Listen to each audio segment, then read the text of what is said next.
On this Thursday night, new conclusions about classified information. The NDP leader says he's alarmed after reading the explosive report about some MPs allegedly colluding with foreign states. They are indeed traitors to the country. A Manitoba MP grilled. Who did you meet with? The report's Nikki Ashton billed taxpayers for trips that included her family. South Florida submerge, the damage from the downpours. Plus navigating new waters and new lives. The two pals who sailed off Ukraine's coast and started over in Calgary. Global National with Donna Friesen. Reporting tonight, Farah Nasser. Good evening to you, and thank you for joining us.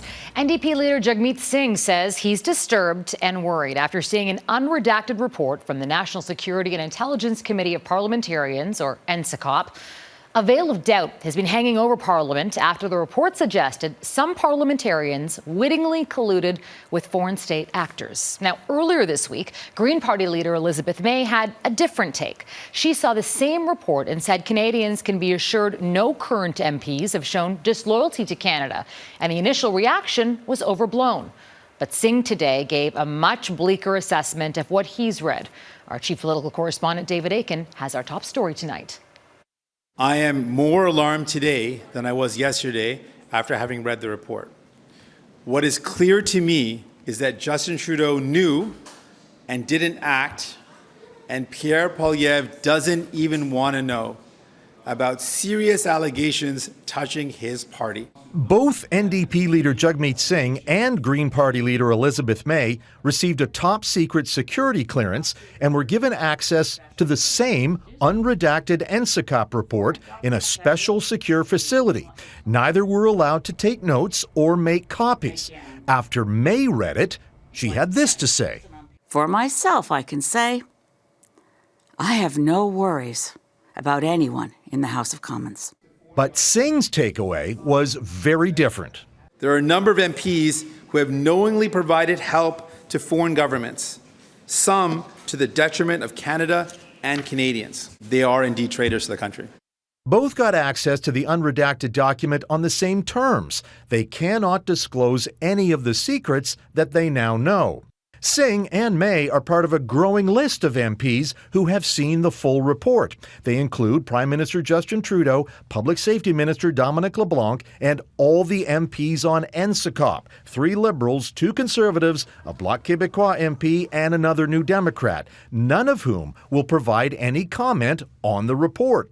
As for Singh, he was clearly trying to score political points on his 2 chief rivals. When asked, he said there was no one in his caucus that should be kicked out of Parliament, but he said there were MPs from other parties named in the NSICOP report that ought to be turfed. I believe we must find a way to let MPs who are named in this report know that we know what they're up to.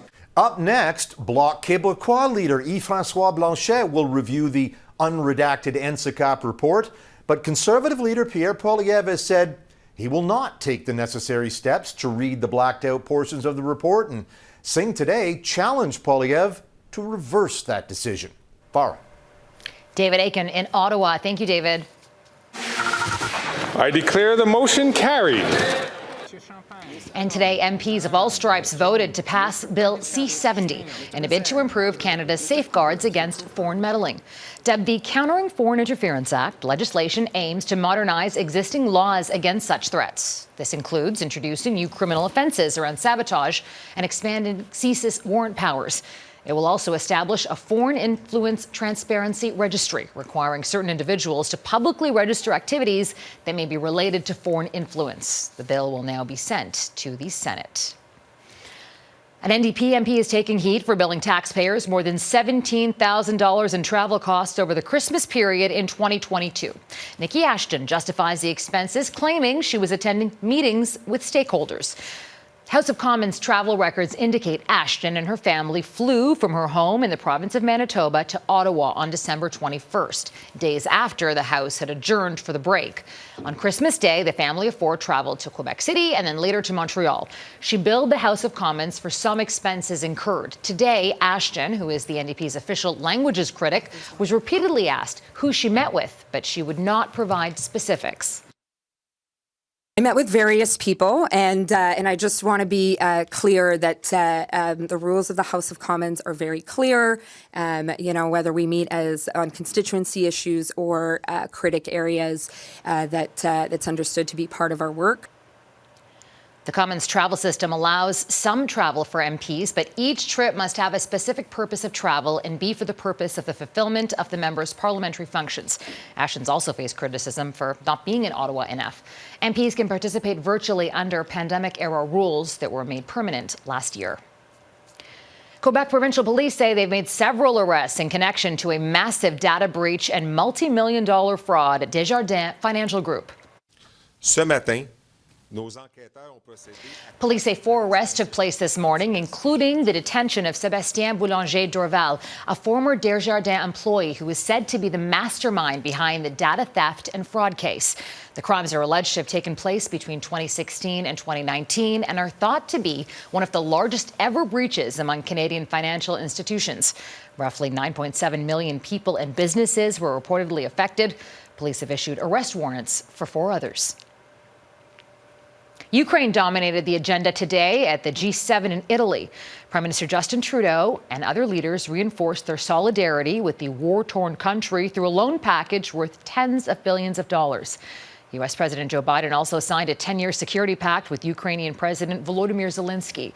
Mackenzie Gray is traveling with the Prime Minister and reports on the strong showing of support for Ukraine. Thank you, Justin. For the second time in a month, obviously, this is a really important time to have you here at the G7. The Prime Minister meeting with one of his closest political partners. You've been the first country who began to move it. Thank you for your loud voice. That loud voice for new Ukrainian aid. Canada contributing $5 billion to a $69 billion loan package from all G7 countries. Cash generated on the interest from Russian assets seized by Western countries, dubbed the new Marshall Plan by the Ukrainians. Another reminder to Putin, we're not backing down. In fact, we're standing together against this illegal aggression. Canada also slapping new sanctions on Russian citizens and corporations, as well as finally starting to deliver London, Ontario-built light armored vehicles to Kyiv. Canada is beginning shipments of a new fleet of 50 armored vehicles to Ukraine. The first 4 vehicles are departing Canada this week. Russia firing back, saying the support won't lead the West to anything good, and threaten retaliatory measures for European business interests in Russia, part of a longer game from the Kremlin, hoping to wait out Western support for Ukraine, a common front that could soon fracture at the G7, with far-right victories in the European Parliament and the potential return of Donald Trump. I think that time is on Putin's side. He can see as clearly as we can the level of fatigue that's seeping into Western capitals. Mackenzie joins us now from Bari, Italy. So, Mac, while there's agreement on Ukraine, there is division behind the scenes on a key social issue at the G7. What's the sticking point here? Yeah, Farah, Italian and other international media are reporting Italy is taking out language around safe and legal abortions from the G7 communique, which is the official closing statement from the summit. Now, abortion access is traditionally an issue Canada pushes hard on internationally, but the Canadian Sherpa, the chief negotiator at the summit, wouldn't directly address the matter when pushed by reporters. You'll see in the communique tomorrow that there is very strong language on gender equality, on LGBTQ issues. So I think this is an area where G7 countries are absolutely committed, and the communique tomorrow is going to bear that out.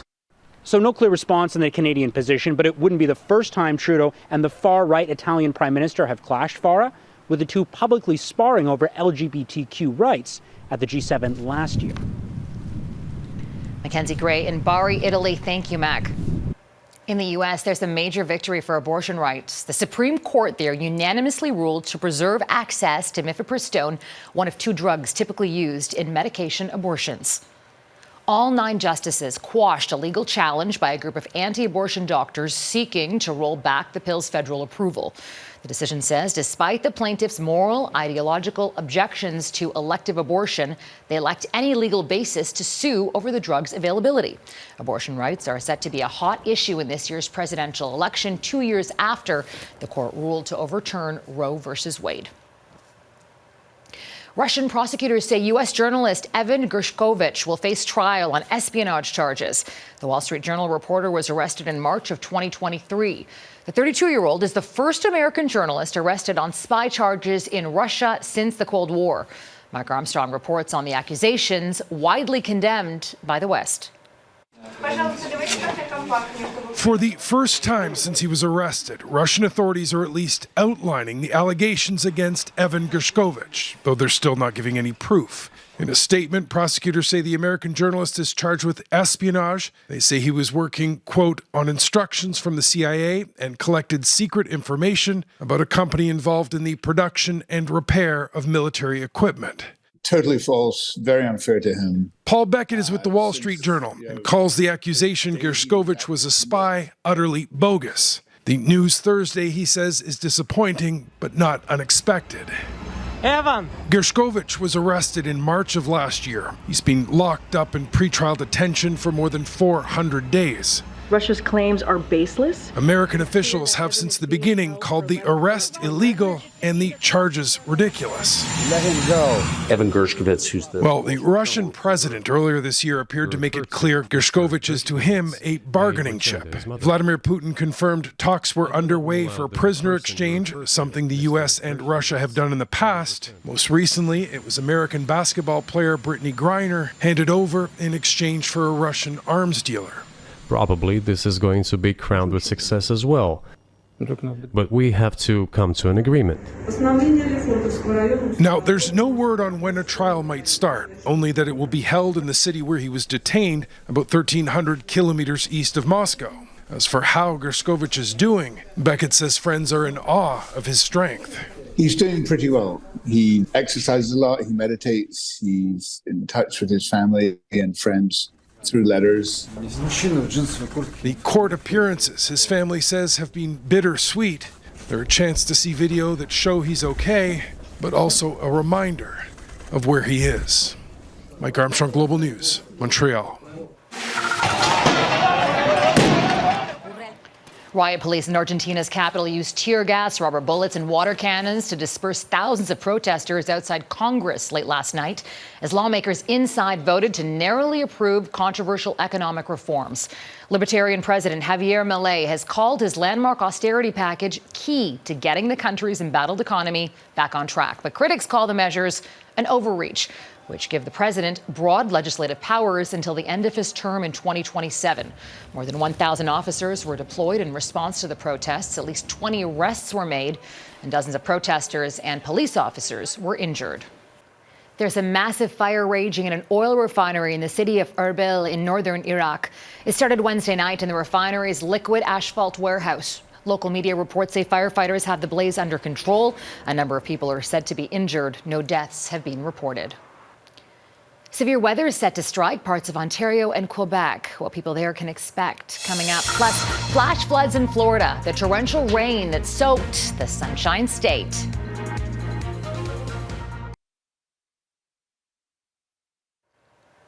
Two workers in Calgary were injured last night while working to repair that water main break. Officials say a contractor was welding a new piece of pipe when a chain broke and struck him and another employee. The mayor says both were taken to hospital and neither is in critical condition. Residents are still being urged to scale back their water usage. Restrictions are expected to remain in place until at least the middle of next week. Some nasty spring weather is looming over parts of Quebec and Ontario, including a high risk of a tornado in the Greater Toronto area. Environment Canada says severe thunderstorms are expected throughout the evening, along with powerful winds and temperatures soaring into the mid-30s. It's all part of that same weather system that triggered reports of tornadoes in Manitoba yesterday. Over the course of 3 hours, the storm tracked about 300 kilometers. Damage was reported in several areas, including properties west of Winnipeg. And in the U.S., a flash flooding emergency has entered its third day across southern Florida, and there is no end in sight. More than 600 millimeters of rain has fallen so far, and there are more torrential downpours to come. Jackson Prosco reports. The rain has been relentless, soaking South Florida in a multi-day deluge. There's been storms, there's been rain, heavy rain, but never like this. This is extreme. In Fort Lauderdale, so much rain fell so quickly, cars were stranded in high water as roads turned to rivers. Fish were spotted in the streets. The waters were up this way, up to here. Rainfall rates have topped 75 millimeters per hour during the downpours, making these some of the wettest days ever recorded in the Miami area. When the clouds do briefly part, they reveal entire neighborhoods submerged and airport runways underwater. Hundreds of flights in and out of the area have been delayed or canceled. This is the worst we ever seen. It makes you feel like it's not even Florida anymore. Supercharged storms are another sign of a changing climate. A hotter atmosphere holds more moisture, leading to more intense rainfall events. And after days of inundation, even brief downpours can be a problem in this low-lying, saturated area. Unfortunately, that water is not being fully absorbed, and additional rains will lead to more flooding. All of it a preview of what's expected to be a summer of severe weather in Florida, with extreme heat and above-average ocean temperatures, leading to predictions of an abnormally active hurricane season in a region prone to them. For now, residents of South Florida are focused on wading through this historic mess, knowing more days of heavy rain are forecast through the weekend. Jackson Prosco, Global News, Washington. Going green ahead, how electric boats could be the future of fishing.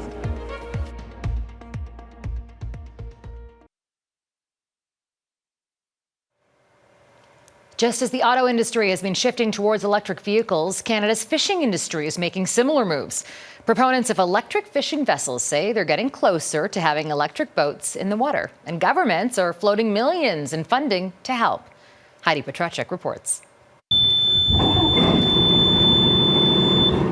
Lobster boats have been this way for decades, run on diesel fuel. But the push for a greener, cleaner fishing industry has led to this. In the very bottom of the enclosure here is the batteries, the lithium-ion batteries. It's a diesel-electric hybrid. Locals like Barry Eddy are curious but unconvinced. Salt water and that electricity don't mix.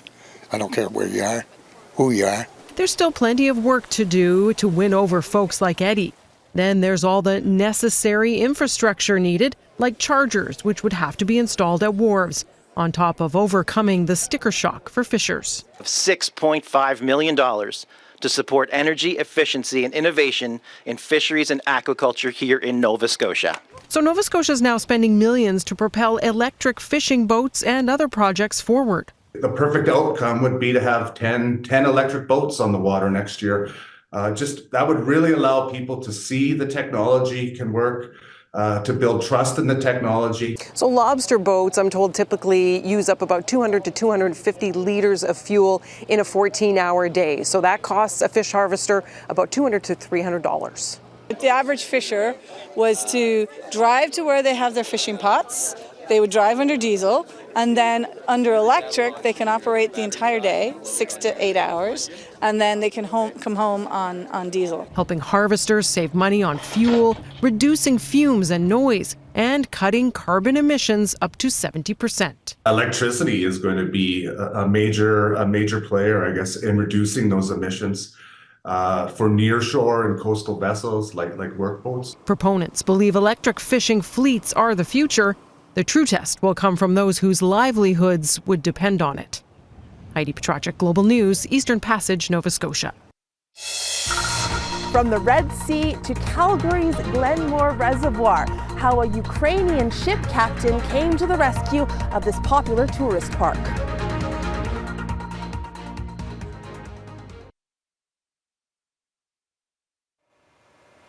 A ship captain from Ukraine has come to the rescue of a popular tourism spot in landlocked Calgary.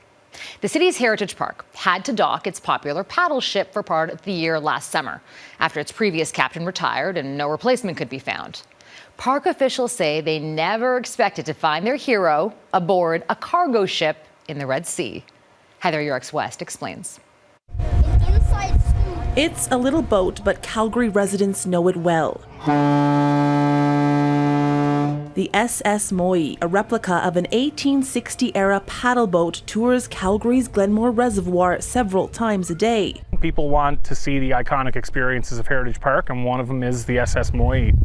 But the vessel entered troubled waters after the ship's captain retired, and in landlocked Calgary, a replacement wasn't easily found. For many days last summer, the ship sat docked. Go ahead.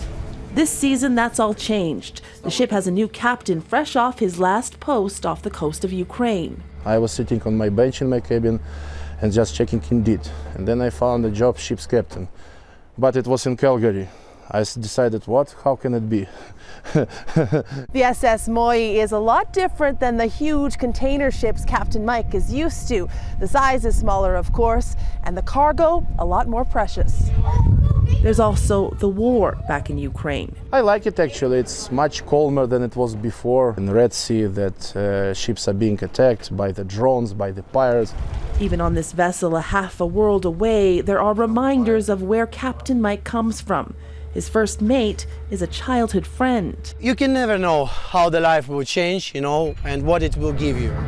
The duo isn't sure how long their Heritage Park voyages will last. Paul Christian Kurganski says he hopes to one day return home. For now, the Ukrainians say they feel lucky to be here.